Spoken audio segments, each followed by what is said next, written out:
We are live. Hi. Hi, David. Thank you so much for doing this. I'm really excited to talk to you today.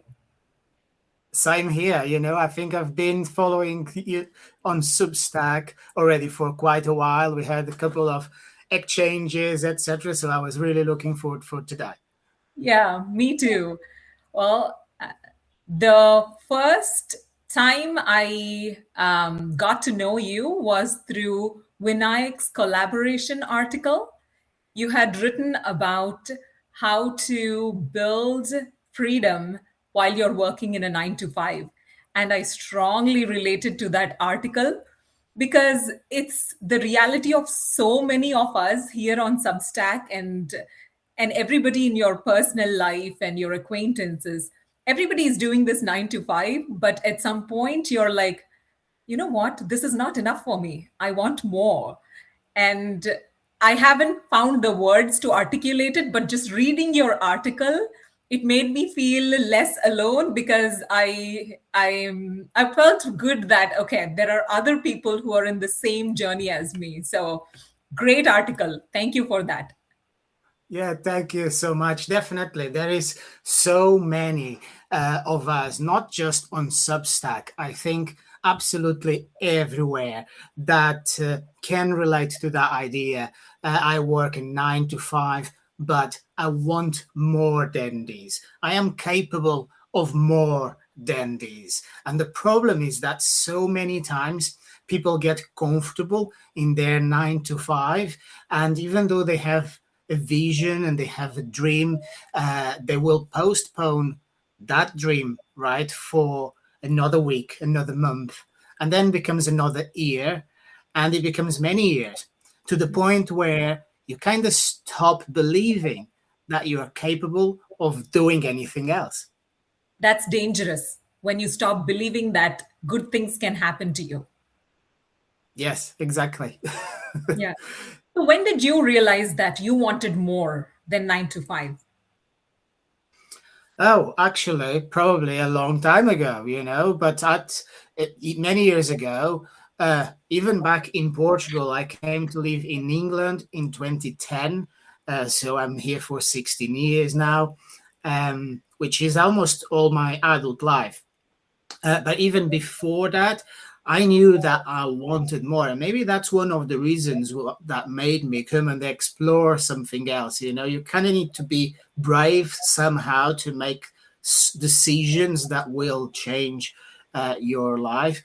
But I always knew that working for somebody else is fine. Is absolutely nothing wrong with it. But I knew that it would not give me the freedom that I wanted. It would not give me the options that I wanted.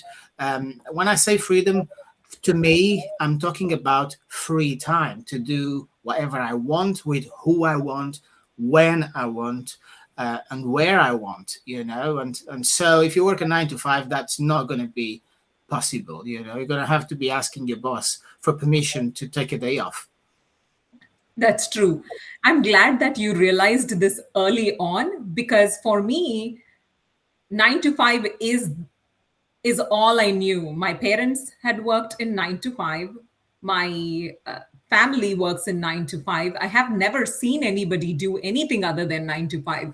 So when Mhm. I had this realization, it was a it was not early on.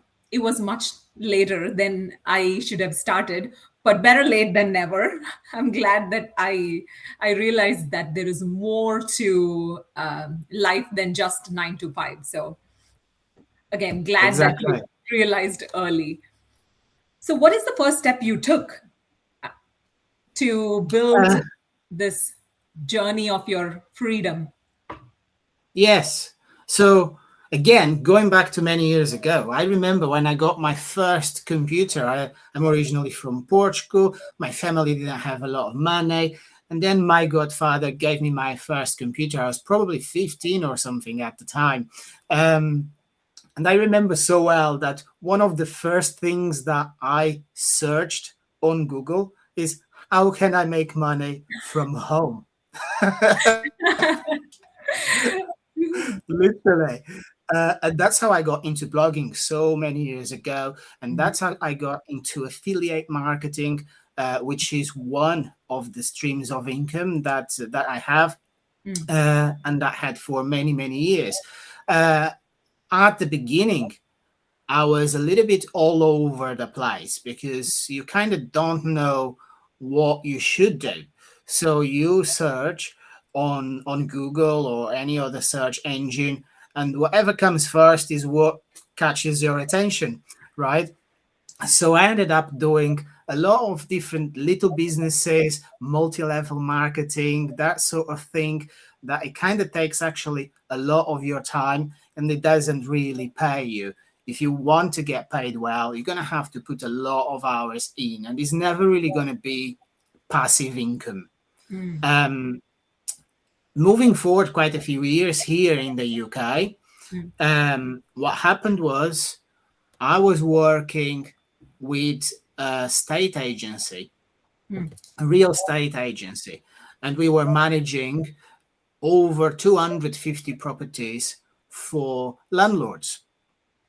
At that point, I realized that I'm doing all this work, and the landlords are literally not doing anything at all, and they are getting paid. And at that moment, I realized two things. That is passive income. mm, That is passive income, not just passive income, is another source of income. mm, And I started learning all these different ways on how I could do the same thing. Um, and that's what I did. I spoke with people that I know first. I say, I want to do this, I want to get into property. And then I partnered with a family member at first because I had no money, but I also learned that I can do property using other people's money with a partnership where I'm going to use their money but pay them back, and I'm going to own the property myself. I will get an asset that is going to increase in value. So I will get capital gains if I sell the property in the future, and I will not capital gains. That's not what I mean. I want to speak in a way that is not just appropriate in the UK but everywhere. mm. So that what I'm saying is the property will appreciate in value, and I will get that equity on the property as wealth. As well as the passive income, the rental income that that property is going to give me. So that was a huge realization that I had. So rental income and assets is the number one thing, I think, in my opinion, that you can have to build wealth, and you can do it while you are working a 9 to 5. That's amazing. It's great that early on in your life you worked in this agency that gave you exposure to what's possible, how to invest in assets and build your wealth. That's the key to you starting this journey of your financial freedom. I have one question, but before that, I just wanted to welcome V Wenka01, Heidi, Christian, Patrick, and Dido. Thank you so much for joining us. We're excited to Hello, have you. everyone. David was just talking to us about how he had started working in an agency, a rental property agency, where he had managed the rental properties of people without them having to lift their finger. All they would do, David, so is they'd pay your agency to take care of the maintenance of those properties, and you'd collect the rents and do the maintenance on Exactly, those properties. Okay. exactly that. So I have a quick question. So if you are the agency, you get a cut in their rental income or the income that comes from their rental properties, right? Hmm. So I will tell you about my mindset. So far, I have not been in real estate or property because I had always assumed real estate, one, is for rich people. Two, there's a lot of maintenance involved. And even if you don't do the maintenance yourself, which if you did, you're spending a lot of your time on it. And even if you didn't do it yourself and you gave it to a rental agency to manage it, they get a significant cut. So my thought process was, well, are you really making that much on the money you invested? Was something that I have always had questions on. So I want to get your take on that. Like, you get you the agency takes a cut. I'm assuming some percentage of it, but does it still make sense? Do you feel like does it still make sense? Yes, absolutely. Of course, not every property deal that you're going to make is the same. For the majority of the property investors, they buy a property, they will give it to a state agency to manage that property. And the agency will take a percentage. That's how usually it works. And I don't think it's just in the UK. In most countries, that's how it's going to work. In the UK, an average of what the agency will take will be about 10%. It could be a little bit less, a little bit more. It depends on how many properties they are managing for you. Of course, you can negotiate. If you've got a big portfolio, you kind of can say, well, you're going to have to charge me a little bit less, so I'm going to go somewhere else. If you grow a portfolio that is too big, you might want to employ somebody directly to manage those properties for you.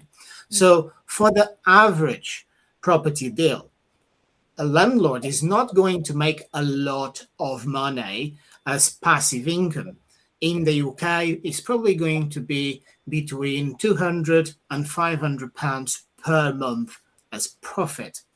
However, there is so many different ways in which you can make money with property that are way more profitable. I can find a property that needs a lot of work done to it. I can find somebody that needs to sell the property because of a situation, a life circumstance. They're going to be able to, well, I'm going to be able to negotiate substantially discount on that property deal. Let's say that is worth £200,000 and I buy it for £150,000 or US dollars, whatever. And because I'm going to make it all pretty again, it's then going to be worth £250,000. What I'm going to do, I don't want to make people confused, but what I'm going to do is I now have a property that is worth £250,000, but I only spent £150,000 on the property. I can do a deal with a bank that is going to refinance that, give me about 75% of the money back that I'm going to be paying monthly, right, as with the mortgage. But I have, again, £150,000 to go and do my next deal. There is many. That is just one way. I do Airbnbs. You are familiar with Airbnb. So on an Airbnb, I have a property that I don't own. I rent from somebody else. And I rent that property for less than £1,000 per month. However, I use it as an Airbnb. People stay there and pay an average of £100 a day, well, a night, to stay on there. So it's not fully occupied 100% of the time. 100% of the time in 30 days would be about £3,000, and I need to pay £1,000 to the owner of the property. I keep the other £2,000. But even if it's only 80% of the time that is occupied, then it's still over £2,500. And I will keep that difference. And I don't own that property. I didn't need a lot of money to start doing that Airbnb. So that's just one other way. It's not about property. If you want to learn about property, or anybody that is listening or is going to listen in the future, then they actually should send me a message. I've got a completely different publication, Secret Property Club, where we teach about property investing. Oh, wow. That's amazing, David.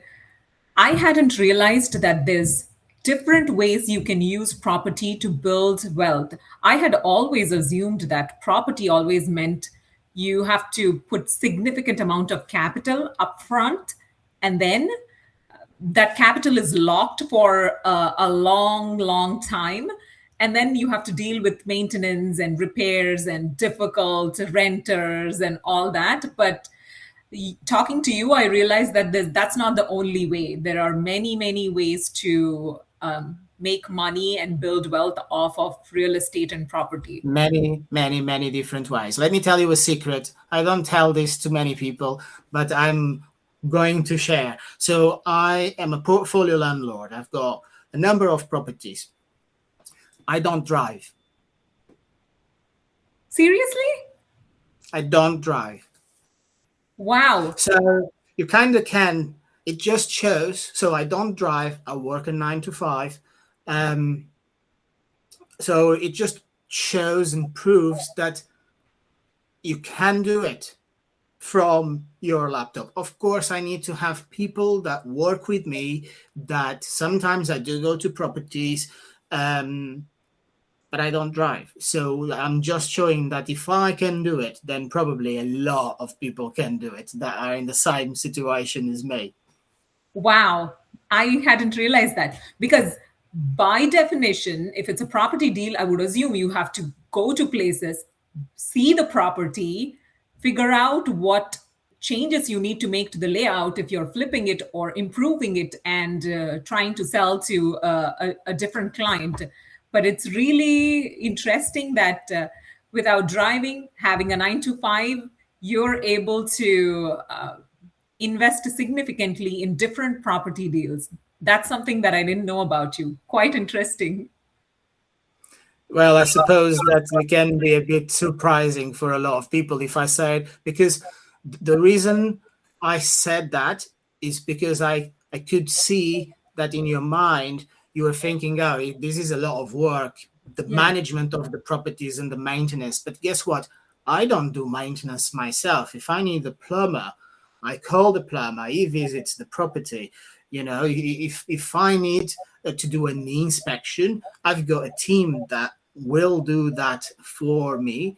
Of course, that I will have to pay something, but that's just like having any other business. There are costs for the business, right? But if there's a problem with the roof, I'm not going to go up on the roof. You know, I only deal with keyboards and mobile phones. That's it. That's what I can do. Wow.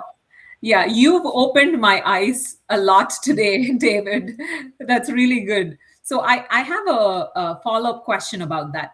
So if you're not driving, if you're doing a 9 to 5, then you must have a team that you really trust, that's reliable, that will show up when there is an emergency plumbing issue or some other issue that needs to be taken care of in one of the Airbnbs or one of the rental properties.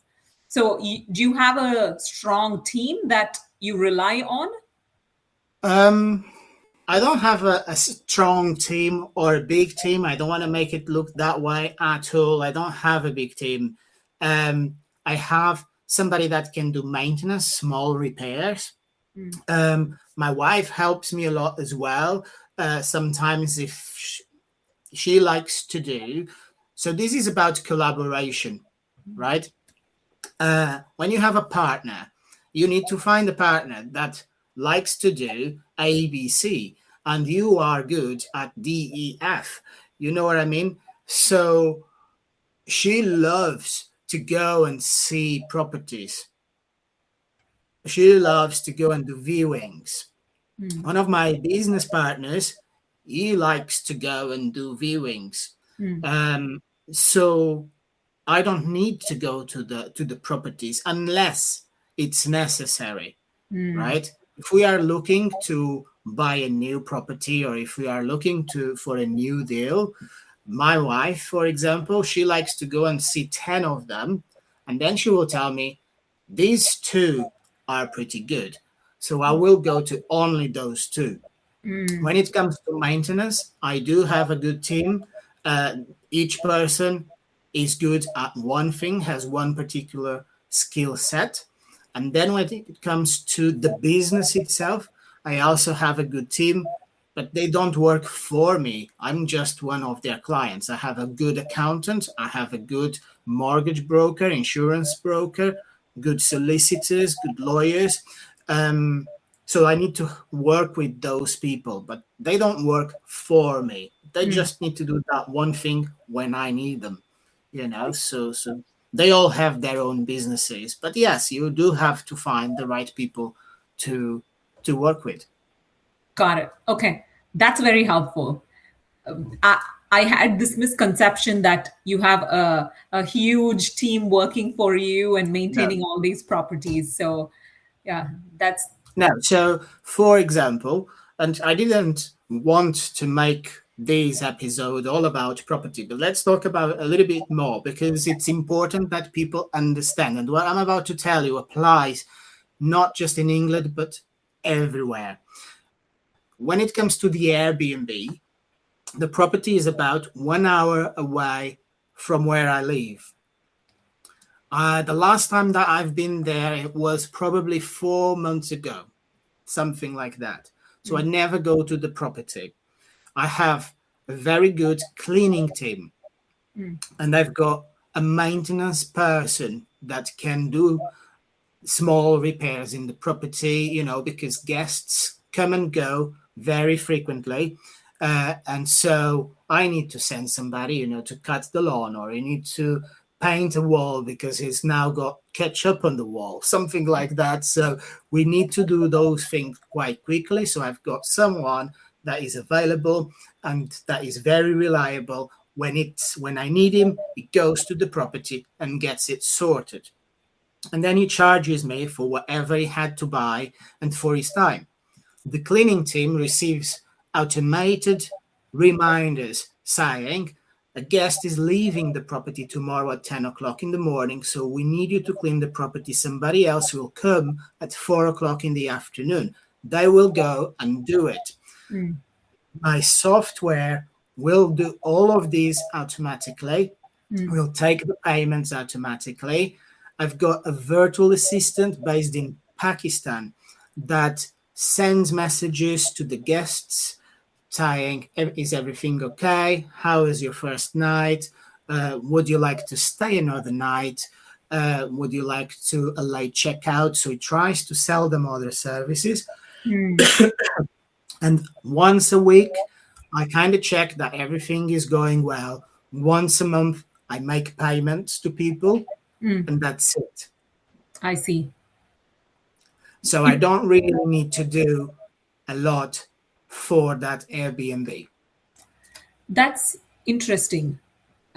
It feels like you have a good system to cover all your bases, right? To make sure that your guests are well taken care of, the property is cleaned, if there are Mhm. issues, that there is somebody maintaining that. And it's interesting that you have a virtual assistant in a different country trying to upsell the clients. So amazing system. You were really opening my mind to this, guys. People who are tuning in, please subscribe to David. He's amazing. He knows what he's doing. You will really benefit from his expertise and experience. So the other question that I wanted to ask that I'm really curious about is, how do you even find deals like this? Like, how did you even know that there is this property that you needed, that you could rent and Airbnb out? Like, how did you even realize that the occupancy of it is going to be 70 or 80% more, and that it is worth your time and effort on this property? So when I worked at that state agency, uh, I had an idea, which was we have about 150 landlords as clients. And my idea was, let's figure out a way to use their money to grow a portfolio of properties. And because I had the idea, but I didn't know how to do it at the time, I did some research and I found a company that could do property training, just like now I do with the Secret Property Club.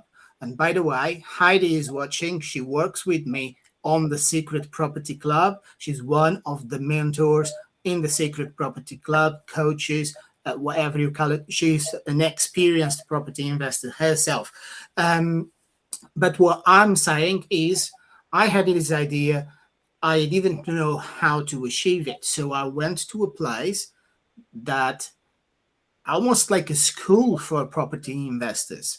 And it changed my mind. It opened doors for me. It taught me how to do a bunch of crazy things people have no idea that is even possible. And so I went to that place and they told me different strategies, different ways on how I can find those deals. This is something that me and Heidi teach at the Secret Property Club. So if anybody wants to learn this sort of thing, then that's the place to go. Secret Property Club, or just send me a message. But I'll give you one way to find a property deal. There is probably 10 or 20 different ways to find these property deals. One of them is word of mouth. Tell everybody that you're looking for a property. If you tell everybody that you're looking for a property, when someone is about to put a property on the market, before they put the property on the market, they will let you know. I'm thinking about selling, David. I'm just the kids don't no longer live at home. I need to downsize, find a smaller home. And so I'm thinking about selling. And I'm just going to have a conversation with that person, find what is it that they need, and provide a solution that works for them, that works for me, without them having to pay a lot of money to the state agency, because they are going to take a significant cut. They don't need to. They can go to a professional property investor that will help them, that will buy the property from them. And that's how I got one of my deals. Somebody on Facebook that I didn't speak with for maybe 6 or 7 years, that worked with me for years and many years ago. One day, without hello, without anything at all, they sent me a message and said, maybe you want to come and see my house. I knew that it was because I'm putting all the time on Facebook saying I'm looking for property deals. And so I only replied to that guy saying, I'm free tomorrow at 2 o'clock. He said, works for me. And in less than 2 weeks, I had another set of keys. Oh, wow. That's awesome. Like, it is so simple, unbelievably simple, that tell people that you're looking for a property, right? You wouldn't believe that something as simple as that works very effectively. Like, I'm assuming there are other ways that you could do, like using social media and just reaching out to people that you haven't been in touch with for a while too. Yeah. Yes, in terms of letting people know, that's easy. You can go to a networking event. You can put on forums. You can do adverts. You can, some of the professional property investors that I know, they have it written in their car, an advert. I buy houses.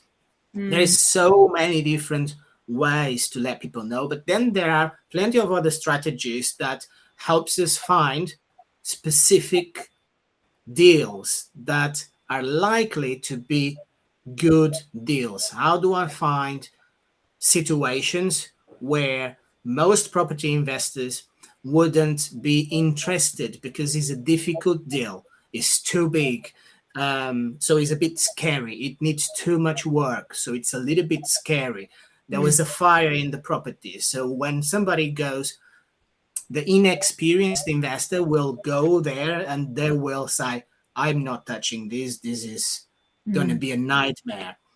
But guess what? Like I said before, I'm not the one that is going to fix the property. So there's nothing to be scared about. There's professionals that can do it and make it brand new again. There are specific ways that we teach that you can use to find these deals. And then there's also different ways to find the money for those deals. I don't really invest a lot of my money. Most of the properties that I bought with somebody else's money. How do you do that? How do you use somebody else's money? So let's say, let me give you an example. You are a doctor. You are a doctor, and as a doctor, a surgeon, and you work all hours of the day. You make a lot of money.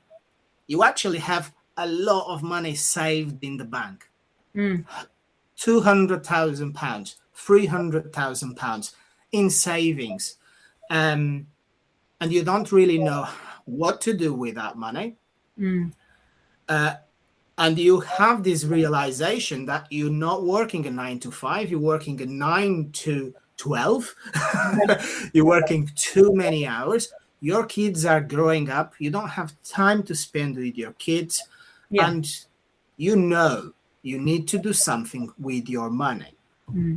So I have the skill set to make that money grow a lot faster than whatever you receive on a savings account.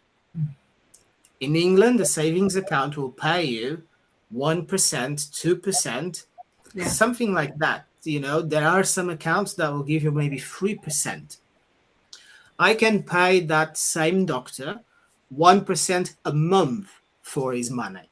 Not always. It depends on what property deal I find. But I'm just giving you an example. So I can make his money work much, much faster. So we just put one A and B together. I have the skill set to make that money grow much faster, and he has the money. We don't do a handshake deal. We do a proper legal agreement that says, I'm going to use your money. This is how much I'm going to pay you back. I'm going to pay you a very nice, juicy interest rate back. And if I don't pay you, this is what's going to happen. I will be penalized for it. In England, it's kind of easy to do. What's going to happen is if I don't pay you back, then you have absolute control of the property, and the property is yours. So you didn't really lose your money because the property is yours until I pay you back. Simply put, it's not just like that, but that's pretty much what would happen if I don't pay you back. So, and that is a joint venture. We do joint ventures. I work with other property investors where they just bring the money and they bring the work. I see. So it's interesting. Like, to do a property deal, you need money, you need skill set, you need capital investment, but you don't have to bring all those to the table. It sounds like you bring your skill set to the table. You use other people's money, other people's capital, and you have people that you rely on and trust that you use. All of you as a team have figured out a way to make a business that is sustainable, that is profitable. That's really interesting. Yeah, very much. And everybody can do it, and it works everywhere. I could be in Brazil. Let's say I am in Brazil, and I can go and speak independent of what the legislation is in each country. I'm pretty sure that in any country I can borrow money from one person. Yeah. Right? As long as I pay it back. So I can borrow money from one person, and I'm going to do it. These projects, at the end of the project, I've got £50,000 profit. because I could just buy it, get it sorted, sell it again. And when I sell it again, let's say we spend 6 months in that project. I buy it, I do the refurbishment of the property. 6 months later, we sell it, it's all ready. I have £50,000 profit. I give £25,000 to the money guy, and I keep the other £25,000. I see. Does that make sense? Now, I don't do refurbs. I'm going to use somebody to do that, you know. I was just the one that put the puzzle together. Now, if I gave you in 6 months a profit of £25,000, now you have your initial cash, that was 200, you have 225. I'm going to say it to you. You want to do it again? Of course, You I'm probably gonna will say yes. Yeah. You're going to say yes. But now we have more money to play with. Well, I say play, but it's not a game, okay? Yeah. Now I have more money to play with. So we're just going to keep going again and again and again. Of course, that is so important that first you learn to do things properly, because it's not a gamble. You can't just find a property, buy it, and hope for the best. That could backfire. If you're going to use somebody else's money, you need to be absolutely sure that you know what you're doing and that you're going to be able to pay it back. That is really, really important. So I don't want anybody just saying, oh, this is a great idea, let's do it. It's not that simple. You should get educated first, know how to do it, and then go for it. But that works in property, on anything. You can do that with buying and sell cars. Buy a car and sell a car. Use somebody else's money to get started. Yeah, that is such an important lesson, David.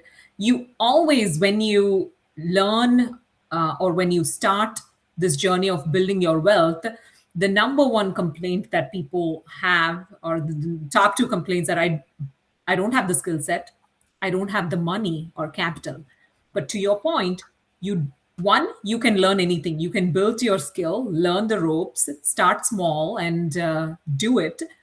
And two, you can use other people's money. So it's pretty much the same to your point about property, real estate, stocks, cars, flipping houses, whatever it is. You can start small, learn, and use other people's time and money.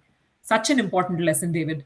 Yes. So leverage other people, you know. So if I like to do marketing myself, it's something that I like, right? But if I'm not good at marketing, I'm going to leverage somebody else's skill to do my marketing. I have a great accountant. I'm leveraging the accountant skill set to help me with my numbers, right? With managing my money. And I'm leveraging my investors' money to buy more properties. I am leveraging Heidi Mobs, she's on the live, by inviting her to be part of my publication. But there's always a win-win, right? It's never about leverage. It's not about taking advantage of somebody else. It's about collaborating and finding a win-win situation. When I say I leverage Heidi Mobs, is because she's so experienced. She's way more experienced than myself when it comes to property. So I say this is a great addition for our team. You know what I mean? So this is what I'm talking about. Leverage other people time, leverage other people network. So if you get in touch, that doctor, how many other doctors are in his friend circle? True. That is so true. So you just open the floodgate for money by partnering with that one doctor. No, seriously, that's such a good point. It's just when you start with somewhere, right, you build connection with them, you provide good results, good profit for them. Of course, with word of mouth, they're going to say good things about you to their network, to their friends, and you have more opportunity to build more connections and build your business. Yes, yes. But then there are other things that I would like to mention, because we are talking about multiple income streams, and I gave you a few different ideas on how you can make money with property investing. I also mentioned that I make money with affiliate marketing because I started so many different websites in the past. I'm talking about 20 years, because remember I told you I learned how to do blogging when I was about 15. So I still have websites that I created, and I still receive affiliate commissions from Amazon for articles that I published so many years ago. And Wow. every time somebody click on that link and buy something from Amazon, because they end up there through me, through my link, then whatever they buy, I will receive a small percentage of what they spend on Amazon. That's affiliate marketing, and there is millions of different things that you can recommend to other people and take a commission for it. Everybody on Substack, they will also probably have a domain name, or maybe they will have some sort of website separate to Substack. So that domain, where you bought that domain, they will have an affiliate, a referral program. There's referral programs for almost everything that is digital and that is online. So you can recommend products to other people, even if it's a book. Great time to show you my book. So you can recommend my book and put there an Amazon link to my book. And if somebody buys the book, you get paid for it. So that is another way how you can make some extra income. And it's passive, because you wrote that article recommending my book only once, and it's going to stay on the internet for as long as Substack exists. Or maybe, or unless you delete it. Right. Well, that's really interesting. We talked a lot about property, but we're now moving on to other sources of income. And affiliate marketing is such a good way that you've mentioned right now, because you spend your time once, you write recommendations or articles recommending a product, and it's there forever. You continue to get profit or money from it. So that's such a great way. So what are other ways, David, that people should look into for building income? Because you've tried a lot of things, and you've probably ruled some things out that may not be as worthy of your time. There may be a Correct. significant investment of your time, but you may not get as much return. Yes. So another thing that where I get passive income from is from ETFs and from shares. So investing in the stock market.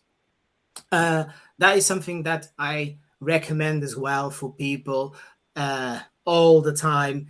I've got some people that actually follow me on one of the platforms. It's called eToro. It's a social investing platform where you can pretty much automatically copy every single investment decision that I make.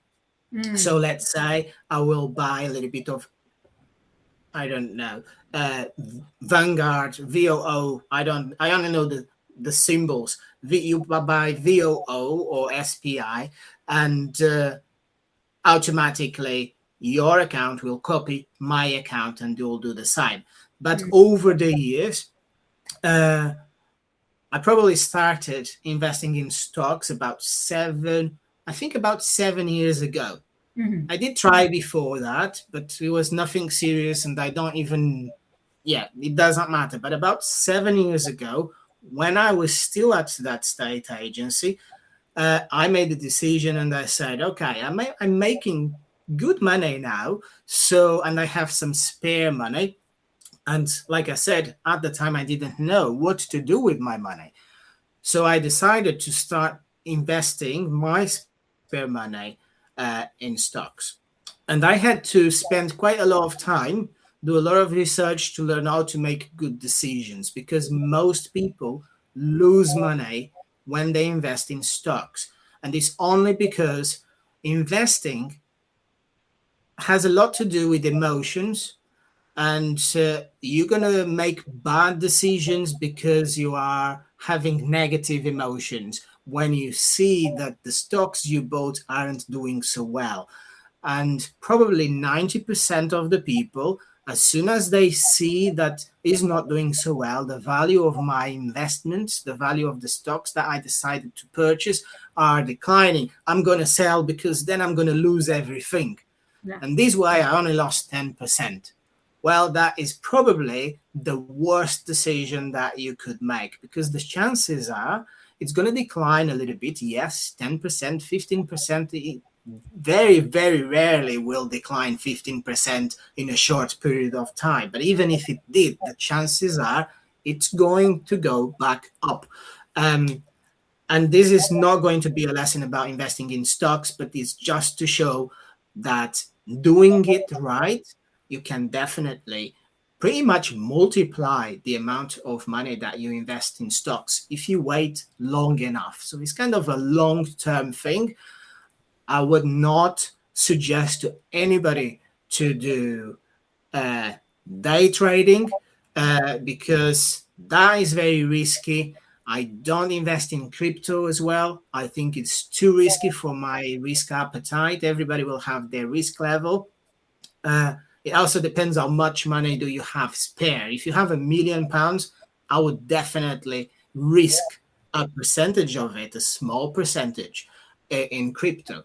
But if I'm talking about small amounts of money, don't invest in anything that might be too risky because you could lose it all. That's what I'm saying.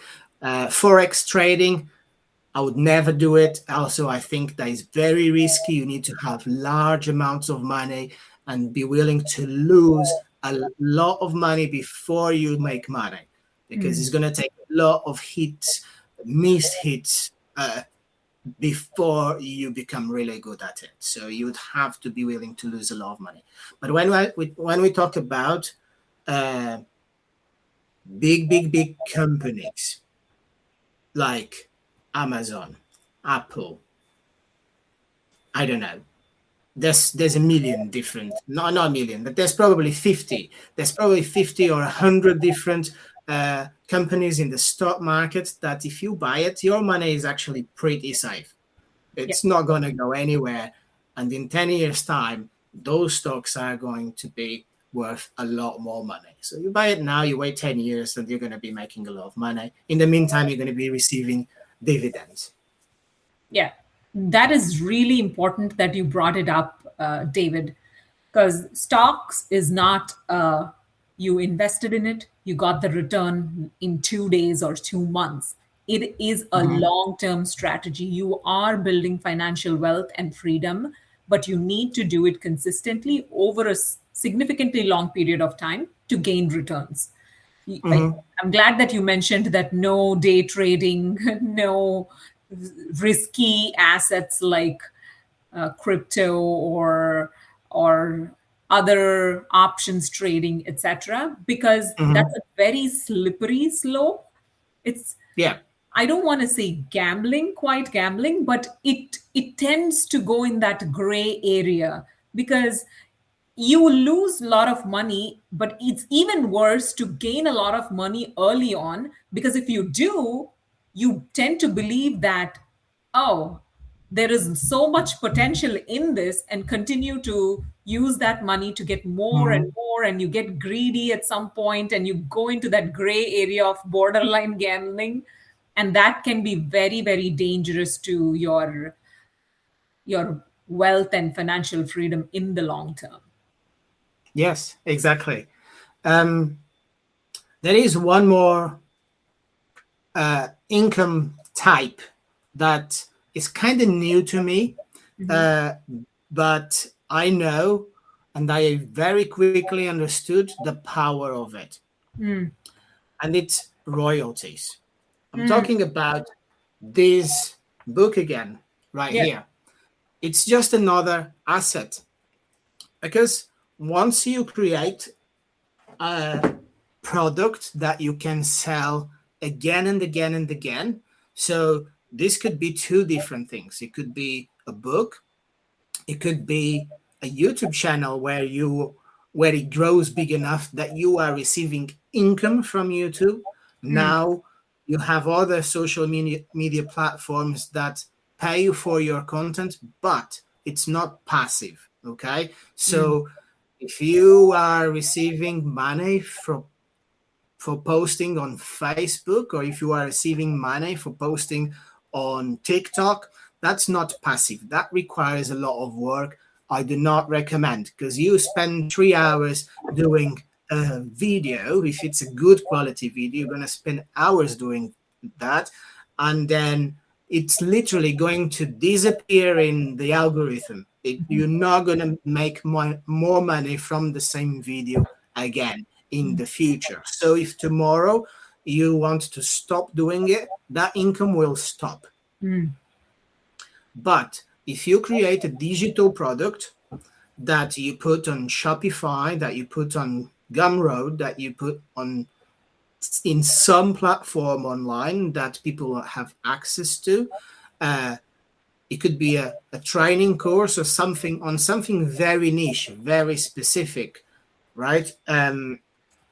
That can bring you money for a long time. And the more specific it is, the better. There is a lot of people now doing, training courses or very vague topics. So they have a lot of competition. But if you find something very, very specific, then that is potentially a good product that you can sell again and again and again for years to come. The same with a book. So if you write a book, obviously it cannot be a bad book. It needs to be a good book. But if it picks up the interest of the public, then you're not going to touch that. You don't edit ever again. You could potentially write another book in the future, but that one book is just going to keep giving you money forever. I'm going to show you one book, and I'm pretty sure everybody heard of it. It's one of the most sold books in the world. It's called Rich Dad, Poor Dad. I read that.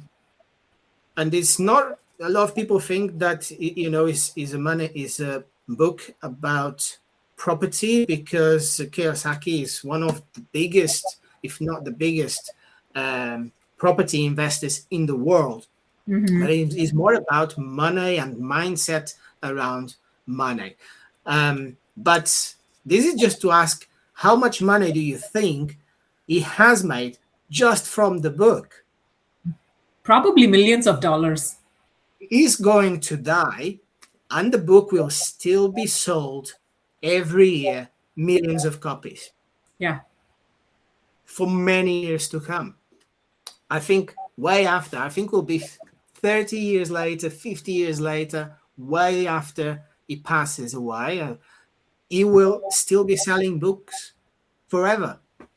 Yeah. So that is one very, very good source of income. If you find a way to write something that is good and that is properly marketed and that is going to go out there in the world. Very well said, David. The one thing, though, a lot of books get written, but it's very hard to get to that level. But that doesn't mean you shoot for that and you stop because you don't think you're going to get to rich dad, poor dad level sales. It's still, you could still make good money, even if it's not like millions of dollars. We're talking about extra income to build your future. So sorry, I'm getting some background noise. It's okay.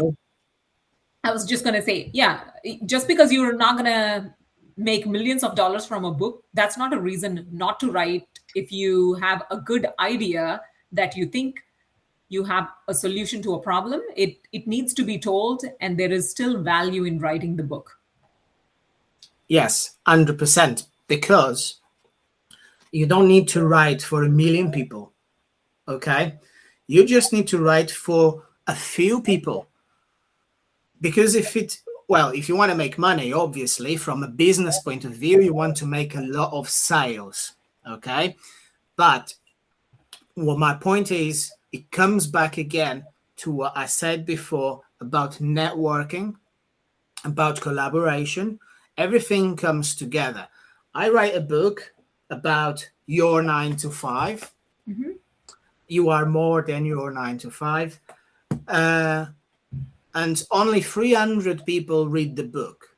Well, way more than 300 people have read the book already, which I'm really happy about it. I'm giving an example. 300 people read the book. One of those people could be that doctor that has £200,000 to invest. Yeah. True. Very true. Right? Yeah. You need to So, think like that. You can't be just saying, oh, it's just 300 people. By the way, 300 people is a lot of people. 300 people who decided that they want to pay money to read something that you wrote. How cool is that? that is amazing. And you know what? It's also funny that when I wrote the book, it was kind of part of my marketing strategy for what I do in England. But I wrote the book and I loved it. I've been writing since I was 15, so I love writing. And the book, it was kind of a collection of a lot of things that I have already written in the past. Anyway, the book is selling maybe 90%. It's in America. Oh, interesting. Yes, interesting. I don't know why, but it's selling in America. It has sold in other, I think, about 15 countries. But it sells less in England and more in other countries. Funny. That's funny. Yeah. But it's okay. Yeah, well, people are people. Like, as long as they find value in what you wrote and it helps them, and that's a good thing. Yes, of course. Yeah, but I really love your take about how it all ties back to, you didn't use these words, but I call it, a lot of people call it building your brand, building your credibility, because that's what that book does for you. It establishes you as an authority in the space that you have so much lived experience in, like building income streams while doing 9 to 5, be it property or affiliate marketing or stocks or royalties, right? That's something that you've lived. And when you write from your own experience, people relate to it. Yes, and I always try to do things from a perspective where I serve people, where I help people. So even within the writing that I do, with the other businesses that I do, with property, with coaching, anything that I do is always trying to actually have an interaction with you and making sure that after that interaction, you are in a better place. Yeah. You got something positive to take it from, So, and I think that's actually very, very important. And the book is a great way for you to get to know me way better than, having 1 hour conversation. If it's a conversation like this, you get to know a lot about me, right? But when you speak to people, you probably speak more with creators on Substack than with some of your relatives. True. Right? Because there will be the cousin back in Portugal that I only speak once a year or twice a year. And we only speak about, how it has been, etc., work, family, everything okay, great, goodbye, see you again 12 months later. And we don't really know anything about each other. So doing a podcast episode or writing a book is a great way to actually show who you really are to your audience, to the people that might be interested in the same things as you. Very well said, David. That's true. I have never thought about it like that, but I have a lot of family. All I talk to them about is how are you doing? How are the kids doing? How's life going? And that's it. They don't really know that much about what I like to do, what my interests are. And the same with me as Mhm. well. I don't know that much about them. Yeah. Your point about you writing about the topics that you're Mhm. interested in is a way. Before we finish, Yeah. before we finish, I want to suggest one thing, and that's what kind of changed my life, what turned changed everything for me, and it relates to this situation that we're just talking about. We talk to people a lot, we talk to family, we talk to friends. If we're working a 9 to 5, you talk to your co-workers, but you never really have meaning conversations that are honest and that kind of talk about what your dreams are. You don't talk about money with your friends. You don't talk about your dreams with your friends, about your real dreams. You might say, "Oh, I want to buy a new house. I want to buy a new car." Great. Yeah. People will say that stuff. That is normal. But you don't go to your friend's house and say, "I want to stop working and start making £30,000 a month because I want to go and travel the world. I don't want to deal with boss, with people." You don't say that. People will call you crazy. So, what I want to suggest to anybody that listens today or that listens in the future is think about the environment that you are in. And you have to put yourself out there in different rooms with like-minded people. So go out there, networking experience, go to seminars about a topic that you like, whatever it is. If you like flowers, I'm sure there'll be events around flowers, for gardening, for people that love it. Find your group of people, because in that place you can talk about flowers as much as you can without being judged. You can't do that at work or at the Yeah. auntie's house or at the friend's house. You can't do that. You need to go to specific places where you can talk about without filter, without being judged. And once you learn to do that, everything is going to change for you. That's such a great suggestion, David. I had to write it down so I don't forget about this. As you were speaking, I was writing it down. It's such a great suggestion because a lot of times this journey of building your financial freedom, that is isolating in some ways because not everybody talks about those things in your real life. That's why we have to do it on Substack, because there's nobody else in my real life that talks about these things. Absolutely. Yeah, it is true. You don't talk about these things. You don't talk about your aspirations, your goals, your visions, because people will have. So here's what happens. If you go to a friend's house and you have this amazing idea that is really difficult, but you are willing to do it, your friend will maybe say, "Yeah, go for it. Great. You are very brave," because they really love you. They really support you. Most people will say, "That's crazy. You're going to lose all your money. Why would you do all that?" And the number one reason why people have that reaction is because it's a defense mechanism. When you tell them that you have a vision and that you are going to change your life, they are forced to look in the mirror and think, "Why am I not doing this?" A So reflection.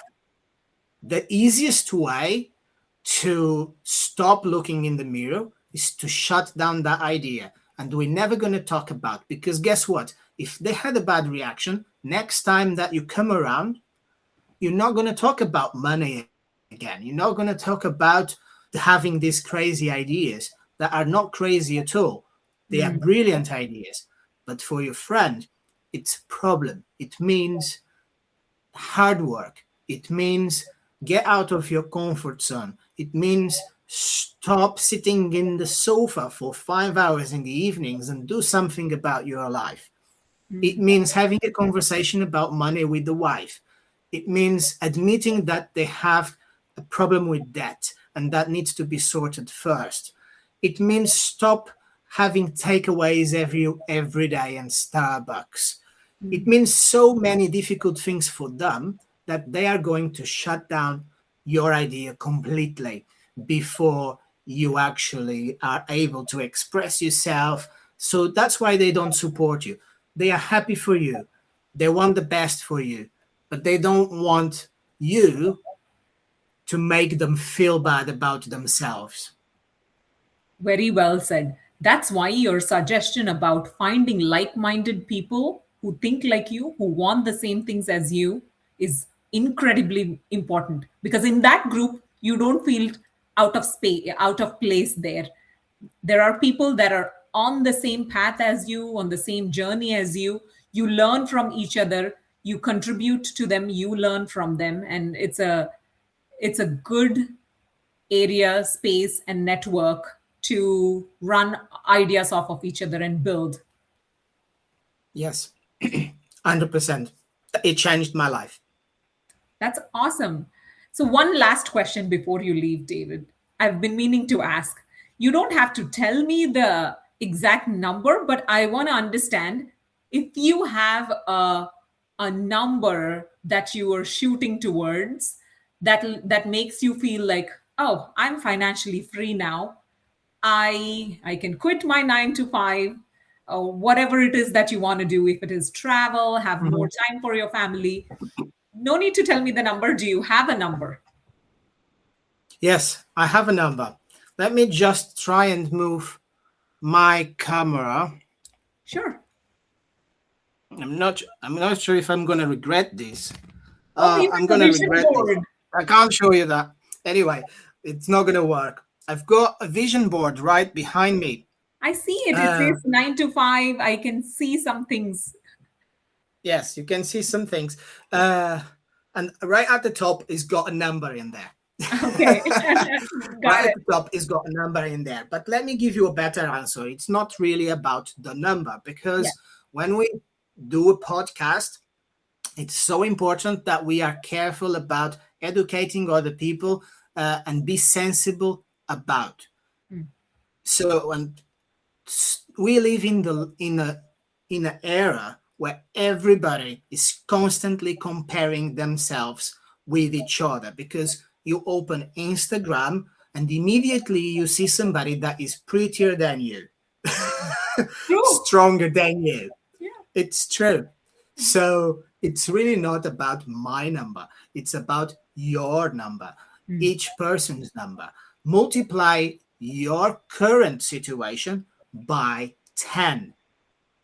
If you make £40,000 a year, then you want to probably have £400,000 a year.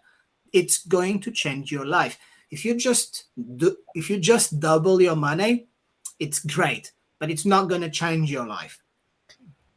That is true. If you just triple your money, yeah, you can stop working, but it's not going to change your life.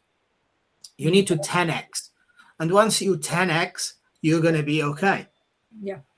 What happens with entrepreneurs, and even though I'm not a millionaire, I know a lot of people with a lot of money. And what happens is, as you make more money, your lifestyle changes. Important And point. and that is the number one reason why I have not left my 9 to 5. Because every property that I buy, we get something new. I get a new car. Not me, my wife. My wife gets a new car. We changed to a much bigger house. I now live in a place that I love. We do more holidays every year. The kids have better activities. Yeah. I have had, in the last maybe 4 years, multiple situations where I traveled abroad for healthcare. Where I live in England, and I took my son in England. Just to give you an idea why money is important, and Yeah. saying that you want money, that you love money, it's not a bad thing. It depends what you're going to do with the money. Yeah. My son had a problem with his health that was very scary for us. And the doctors in England, the national health system, um, said, "Okay, you just need to wait for an appointment." And they gave an estimate of 6 to 12 months waiting time. So my wife was crying. I was really shocked and not knowing what to do. But I thought, we can do this. I took my wife, I took my son. We went to Portugal to a private clinic. They saw him 2 days later. In the same day, they did an operation for him. And we came back home another 2 or 3 days later. If I didn't have that extra money, I would never be able to do that. True. I would never be able to do that. And I also had the same situation, well, different healthcare situation. My wife as well. We both did the same. We traveled, we got it sorted. We didn't have to worry anymore. There were 2 relatives in Portugal that were with terminal illness. And so they were going to die. I live here. My dad lives in Switzerland. My dad also is okay, and he does a lot for his life. He's got enough money so that he can do what he wants. When that happened, and I've got the phone call saying it's going to happen, I left everything and I went to Portugal. And believe it or not, this was my grandmother. I was with my grandmother before the family that lives in Portugal. Because they were working. Wow. And they could not afford to not go to work. Wow. And go to stay with my grandmother. I could afford that. And I said, well, I don't care if I can have day off or not. I don't care if I have holidays. I will think about that when I come back. I just left. And I was there in the same day. But that's only possible when you have money. And that's why you need to 10x. And once whatever it is that you want, if that is time with your kids, if that is traveling, if that's charity, maybe you just want to help kids in another country, orphans, I don't know. Whatever it is that you want to do, you need money to do that, and 10 times probably and that is going to be true financial freedom. But yes, it doesn't really matter what the number is, because it also depends what is the country. If I lived in the Philippines, probably I needed 10 times less money. True. That is very true. I'm so glad that your son is doing okay now. Is he doing okay? Perfect. He's very, very, very healthy. Okay, that's good. I'm glad that your son is doing well. You, your wife, and your family are all doing well. But your point about being able to have the freedom and flexibility to do those things, to travel to a different country and provide healthcare for your family, to go visit your grandmother before her last days or whatever it is, that is really important. That's what wealth buys for us. It's not the $1 million homes or luxury cars or whatever. If that's what you want, great, you do that. But for me, it is about the freedom, flexibility to do and be there for your family. That's the most important thing. Yes, I think it's a great way to finish today. Whatever you do, whatever you want, it is possible. Get in the right rooms, learn how to do it, connect with people that are already doing what you want to do. Great conversation, David. You've given us amazing advice, things that you'd only realize after years of failing and learning from your own experience, you gave us a chance to not need to go through all that and learn from your experience and what you've accomplished and in your life. So I really appreciate this conversation. I've personally taken a lot of information from this conversation, and I'm going to start looking into some things and implement some of the things that I learned from you today. So I really appreciate your time, David. Thank you so Thank much. you so much as well for inviting me. Thank Of you. Thank course. you, everybody that was watching. Perfect. It Yeah, was a thank you. great conversation. Thank you so much. Goodbye, Thank you, Shalini. David. Bye.